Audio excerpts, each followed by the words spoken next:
अस्सलाम वालेकुम। आज हम पढ़ेंगे ब्रांचेस ऑफ एनाटमी। तो वन बाय वन जो है हम ब्रांचेस ऑफ एनाटमी पढ़ेंगे और जो है कि उसके डेफिनेशंस को जो है समझेंगे और पढ़ेंगे।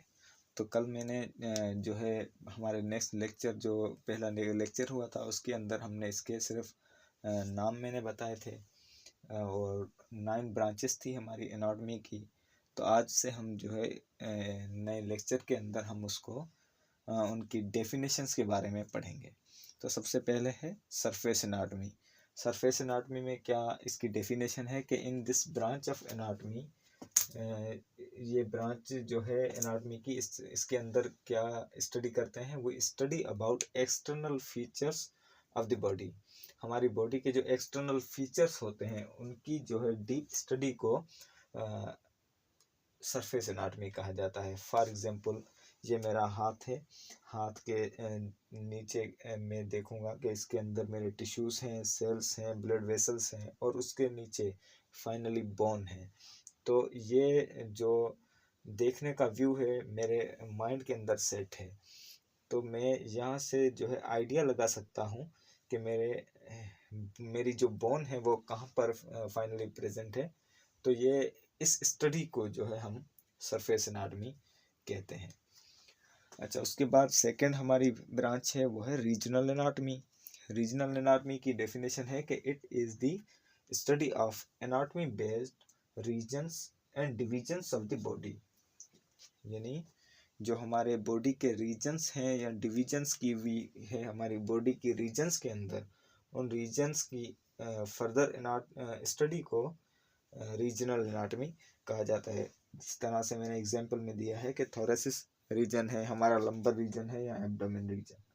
तो ये जो है रीजन, इनकी स्टडी को, इनके स्ट्रक्चर की स्टडी को रीजनल एनाटमी में पढ़ा जाता है।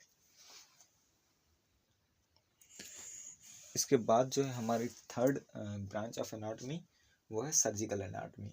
तो इसकी जो डेफिनेशन है वो है it is the study of structure of morphology characteristics of the tissue and organ of the body as related to surgery। यानी इसका मतलब ये है कि हम इस ब्रांच के अंदर हम मार्फोलॉजिकली जो करेक्टरिस्टिक्स होती हैं उनकी स्टडी करते हैं, किसकी, टिश्यूज़ की और ऑर्गन्स की। टिश्यूज़ और ऑर्गन की जो फॉर्म या शेप होती है उनको हम देखते हैं मार्फोलॉजिकली कि ये जो है किस फॉर्म में है या किस शेप की है, जो रिलेटेड होती हैं सर्जरी से। उसके बाद चौथे नंबर पे है हमारी अप्लाइड एनाटमी। अप्लाइड एनाटमी की डेफिनेशन है कि it is the study of practical application of anatomical knowledge. यानी जो हमारा एनाटॉमिकल नॉलेज होता है उसको हम जब प्रैक्टिकल लेवल पे अप्लाइड करवाएं तो वो है अप्लाइड एनाटमी के अंदर करवाया जाता है। और ये जो होता है ज़्यादातर डायग्नोसिस एंड ट्रीटमेंट के लिए जो है रिक्वायर होता है या उसके अंदर जो है इसकी स्टडी की ज़रूरत पड़ती है। उसके बाद है हमारा 5वें नंबर पे मेडिकल एनाटमी। तो मेडिकल एनाटमी जो है हमारे इसकी डेफिनेशन को देखते हैं कि it is the study of internal organs of the chest and abdomen.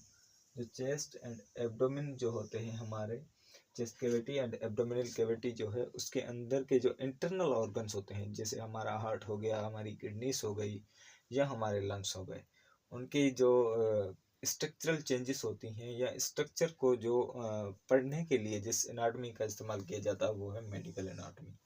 उसके बाद है हमारा मॉर्बिड एनाटमी। मॉर्बिड एनाटमी को भी हम देखते हैं कि it is the study of disease of the tissue and organ. यानी ऑर्गन के अंदर की जो डिजीज होती हैं और जो टिश्यूज़ की जो डिजीज़ होती हैं उनकी अगर एनाटमी को पढ़ा जाए तो वो मॉर्बिड एनाटमी के अंदर, मॉर्बिड जो है लफ्ज़ डिजीज़ के अंदर आ जाता है या चेंजेस के अंदर आ जाता है। एनाटॉमिकल चेंजेस आ जाएं तो उसको जो है मॉर्बिड एनाटमी में क्लियर करते हैं या पढ़ते हैं। उसके बाद 7 जो हमारी ब्रांच है एनाटमी की वो है माइक्रोस्कोपिक एनाटमी। यहाँ पर जो लफ्ज़ आ रहा है माइक्रोस्कोप, उससे जाहिर है कि माइक्रोस्कोप की बात की जा रही है।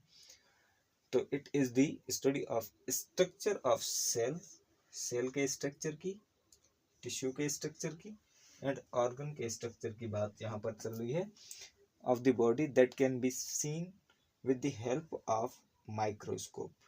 ये वो चीज़ है जो हम जहाँ पर हमारी माइक्रोस्कोप का यूज़ हो एनाटॉमी को देखने के लिए, उस चीज़ की एनाटॉमी को देखने के लिए, सेल की एनाटॉमी को देखने के लिए, या टिश्यू की एनाटॉमी को, या ऑर्गन की एनाटॉमी को देखने के लिए जहाँ पर हमारी माइक्रोस्कोप यूज़ हो, तो उसको जो है माइक्रोस्कोपिक एनाटॉमी कहा जाता है।